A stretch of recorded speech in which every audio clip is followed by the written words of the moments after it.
Hello everyone, good morning. So as usual guys na gawain, every 6 morning lilipat ako sa kabilang building para mag-work. At doon sa kabila naman ang tulugan ko.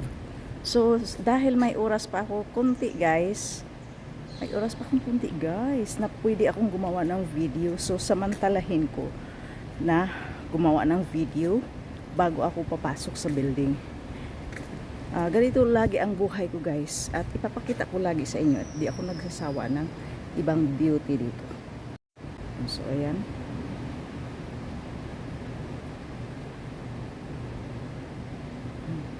so pinaikot ko lang at pupunta ko doon sa ilog.